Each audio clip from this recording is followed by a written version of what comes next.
boa tarde. Nós vamos dar início à continuação da leitura da Palavra de Deus que nós estamos lendo juntos, lembra? Estamos lendo o livro de Isaías, paramos no livro 42 e hoje nós vamos ler o livro de Isaías 43. Vamos lá? Ele diz assim: o Senhor promete salvar o seu povo, né? 43. Mas agora, povo de Israel, o Senhor Deus que o criou disse: não tenha medo, pois eu o salvarei. Continuando. Não tenha medo, pois eu o salvarei, e eu o chamarei pelo seu nome, e você é meu. Então é Deus que diz, na sua palavra, que falou para Isaías, que é um livro profético para você e para mim, que nós não temos que temer, que ele nos salvaria e que nós somos povo escolhido de Deus. Amém?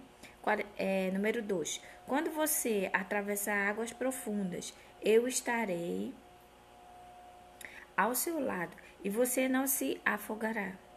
Quando passar pelo meio do fogo, as chamas não o queimarão. 3. Pois eu sou o Senhor, seu Deus, o Santo Deus de Israel, o seu Salvador. Então, quem é o nosso Salvador? Está bem explicadinho aqui, né? Que é o próprio Deus. Ou seja, Jesus era Deus. Se ele é o nosso Salvador, e ele diz aqui que ele é o próprio, que ele é o que nos salva, o Deus de Israel. Então, Jesus era o próprio Deus, né?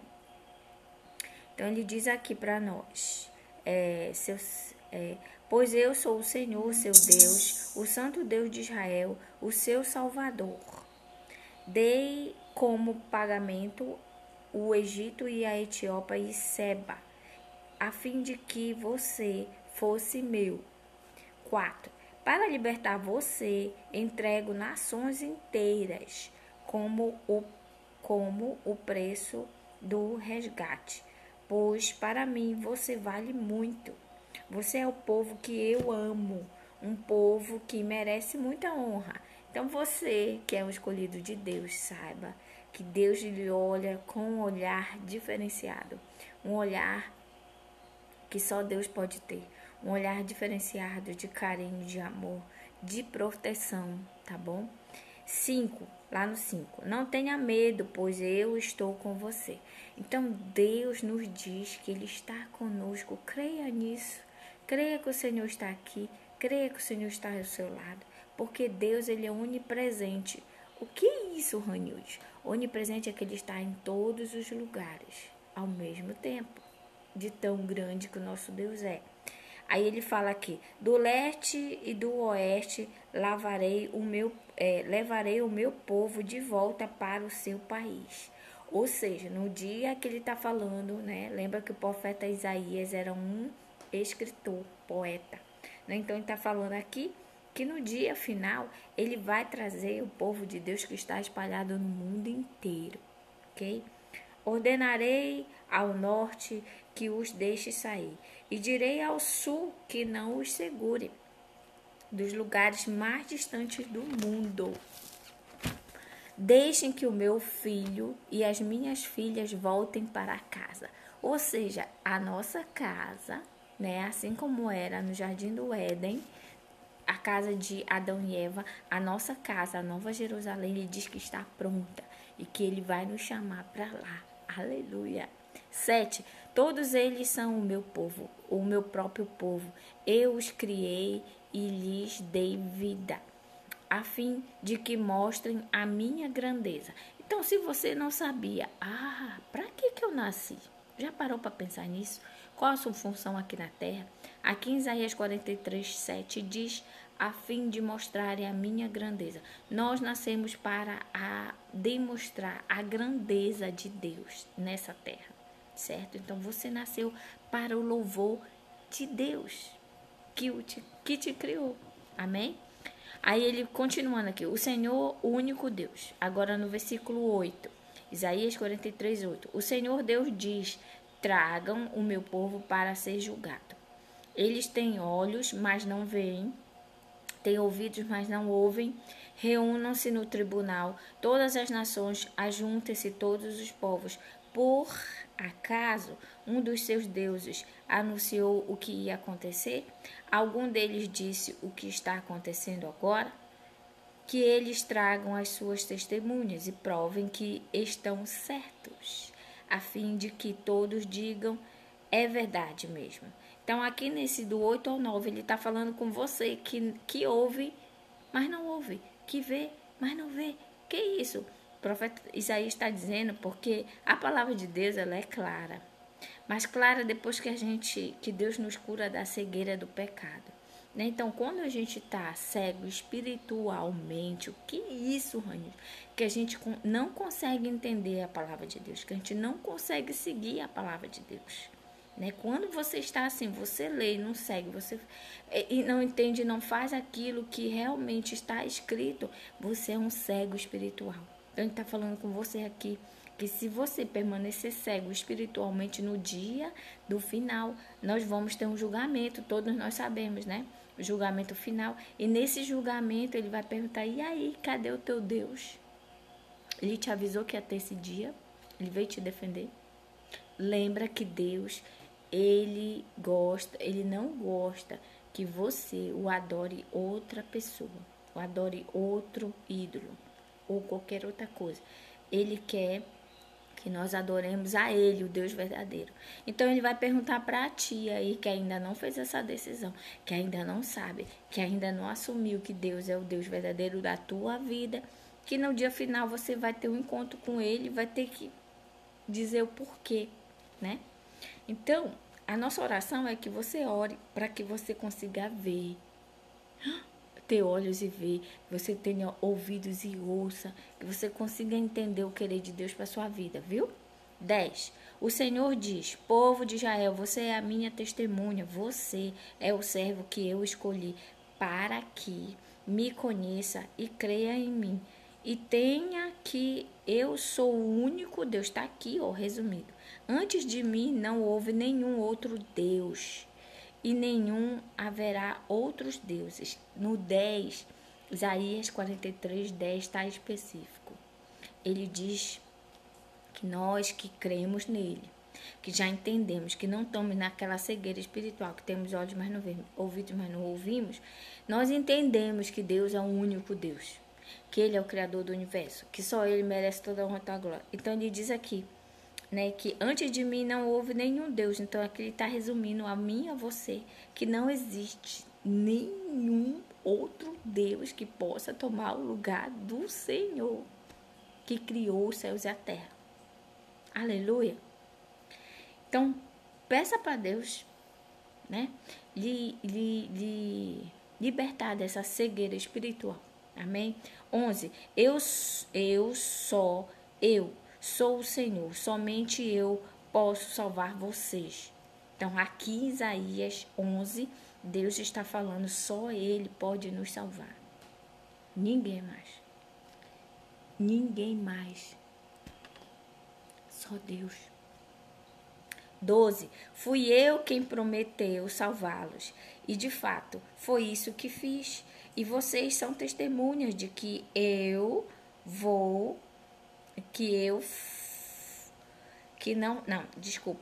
E vocês são testemunhas de que não foi outro Deus que fez isso. Eu sou Deus e sempre serei. Ninguém pode escapar do meu poder. E ninguém pode desfazer o que eu faço.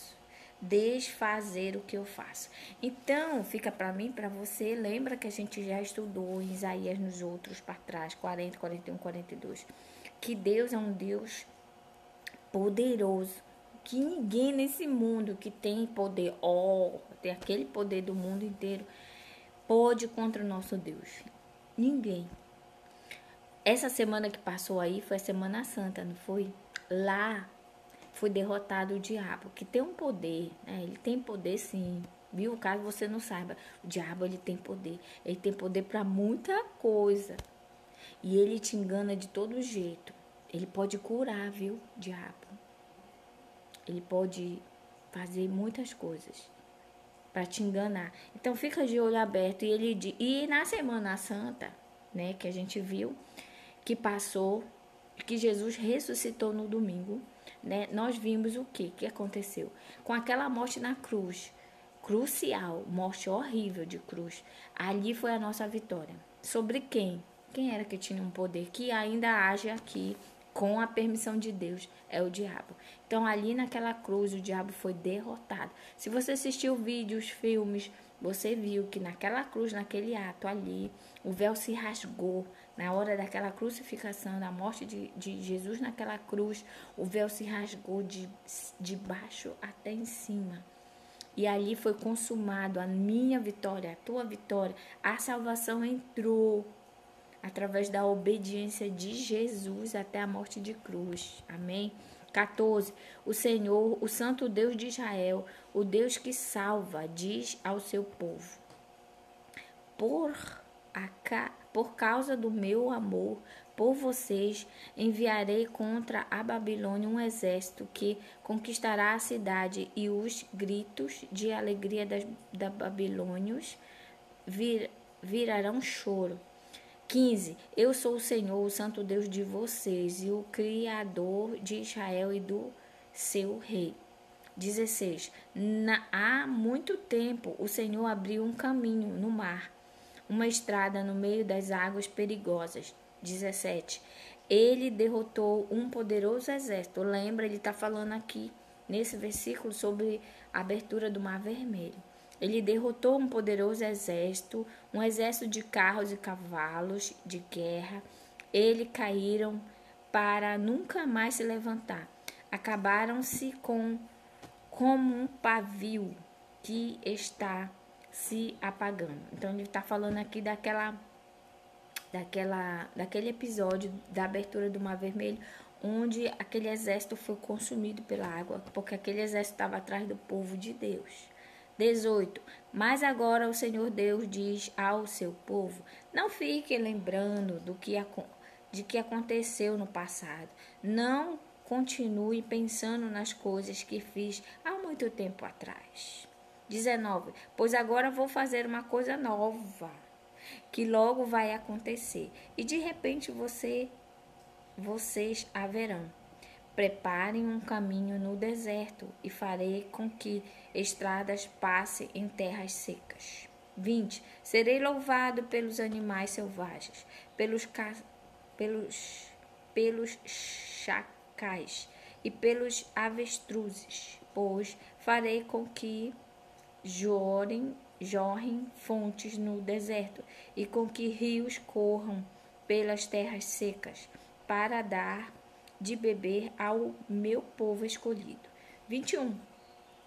Este é o povo que criei, para que fosse meu, a fim de que esse povo a fim de que desse. Não, vamos lá de novo. 21. Este é o povo que criei, para que fosse meu, a fim de que desse louvores ao meu nome, a fim de que desse louvores ao meu nome. Então nós fomos criados para o louvor de Deus. Acabamos de ver mais uma vez no 21, 43, 21. Você e eu nascemos para o louvor do nosso Deus. Amém? Então, que lindo, né? Você nasceu para louvar ao Criador, ao Deus de Israel, ao Deus que criou o céu e a terra. 22. O Senhor disse ao seu povo: vocês se enjoarão de mim e pararão de me adorar. Vocês não me oferecerão carneiros para serem queimados em sacrifícios, nem me honrarão com outros sacrifícios. Eu não os obriguei a me apresentarem ofertas de cereais, nem fiquei exigindo que me oferecessem incensos. 24. Vocês não foram obrigados a comprar plantas cheirosas para apresentarem a mim, nem tiveram de me oferecer a gordura dos animais para me agradar. Pelo contrário, vocês me cansarão com os seus pecados e me aborrecerão com a sua maldades. Então ele fala aqui de você, que já teve um encontro com Deus, né? Que já o aceitou em algum dia nessa vida e que agora abandonou o Criador. Ele está falando com você, né? Que o deixou, né? E ele diz que a sua maldade, os seus pecados o cansam. Então Deus cansa de olhar para aqueles que não querem ser olhados, né? 25. Mas eu mesmo sou o seu Deus e por isso perdoo os seus pecados e os esqueço. Então ele diz que por mais que você tenha abandonado a Deus, se você voltar, ele vai te perdoar. Amém? Esse é o nosso Deus, né? Talvez se Judas, ele traiu. E se ele tivesse pedido desculpa, Jesus ia desculpar, mas não rolou. Então você ainda tem a oportunidade de pedir perdão para Deus e voltar. Voltar ao início, voltar a ser refeito e começar a trabalhar para o louvor de Deus, tá bom? Então fica para você esse recado. Ele diz que ele perdoa os seus pecados e ele o esquece. Ele não é como a gente, né? Nós dissemos que esquecemos, mas daqui a pouco a gente... né? Tu me fizesse isso, viu? Eu te perdoei, mas tu fizeste isso, né? Então, nós, seres humanos, perdoamos, lembrando as pessoas do que elas fazem pra gente. Porém, Deus não é como nós, né? Deus é Deus. E Deus, ele não é como a gente. E ele diz aqui no 25 que ele perdoa os nossos pecados e esquece. Então, a partir do momento que você aceita Jesus, que os seus pecados são perdoados, você vai passar a prestar conta com ele a partir desse dia em diante. Então, se você fez horrores antes de aceitar Jesus, quando Jesus te perdoa, ele esquece.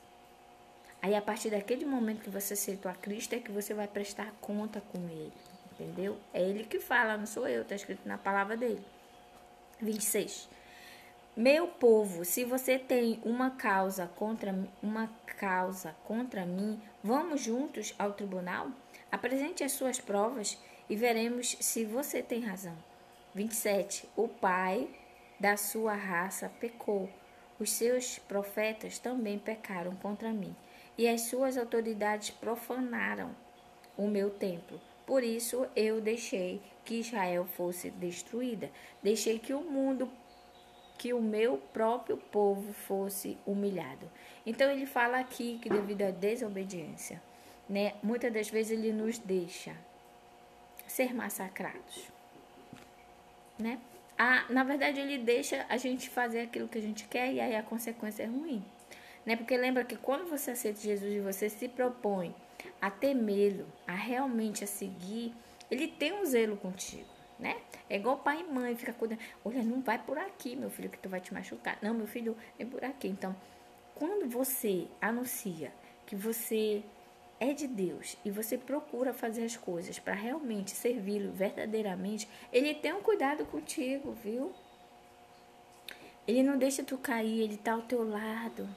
Ele te dá a mão, ele não dá além do que tu possa suportar. Entendeu? Mas se você der uma de louco, de cego espiritual que a gente viu ali, né? Que há pessoas cegas espiritualmente. Por isso que tem gente que diz, eu leio a Bíblia e não entendo nada. Meu Deus, eu não consigo entender. Né? Então, por isso que Deus nos colocou aqui para esclarecer um pouquinho a você de como é a palavra de Deus, do que está falando, explicando, né? Não só eu, mas eu tenho certeza que tem pessoas aí que também explicam, né? Isso não vem de nós, viu? Porque quando eu assisto esses vídeos aí no YouTube, Ranildes Barros, quando eu assisto lá no YouTube, né? Eu clico lá e assisto.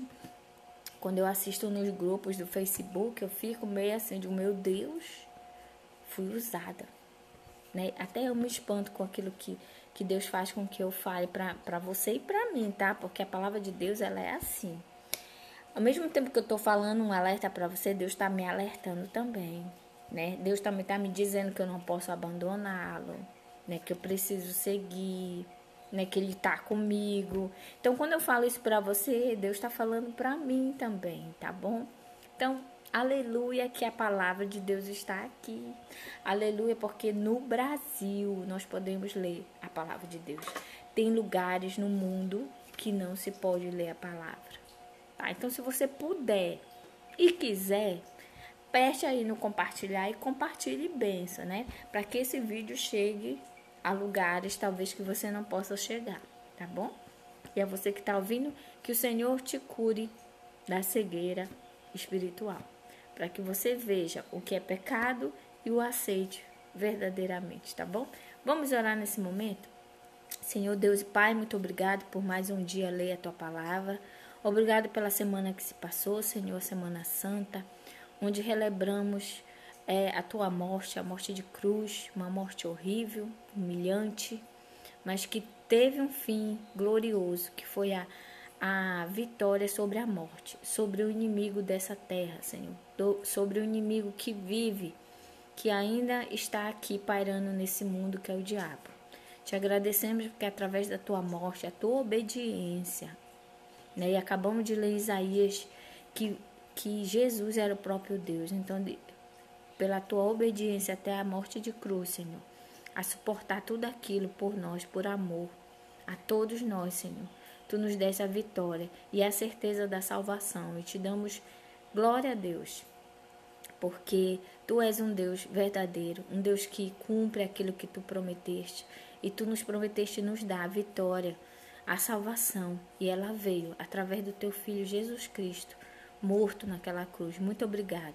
Eu quero te pedir, interceder por todos aqueles que vão ver esse vídeo no YouTube, Senhor, no Facebook, nos outros grupos, todos os outros grupos que eu coloco, Senhor, esse vídeo. A todos que vão ver, Senhor, aqueles que ainda não te conhecem, cura da cegueira espiritual. Que eles possam, Senhor, como eu agora consigo enxergar aquilo que é certo e errado espiritualmente, que eles possam também ter essa oportunidade. Ó Senhor, toma conta de todos que vão assistir e cuida deles, Senhor, para que eles possam ter uma oportunidade contigo, tá bom? E que nós possamos nos encontrar naquele lugar, naquela casa que está preparada para todos os salvos em Jesus Cristo. Perdoa os nossos pecados, Senhor, aumenta a cada dia a nossa fé, usa a nossa vida para a honra e glória do Teu nome. Esta é a minha oração nesse dia, com agradecimento por tudo que Tu me destes hoje, por todos os problemas resolvidos, por todas as graças alcançadas e as dificuldades também, Senhor. Muito obrigado. Essa é a minha oração nesse fim de tarde, em nome de Jesus. Amém.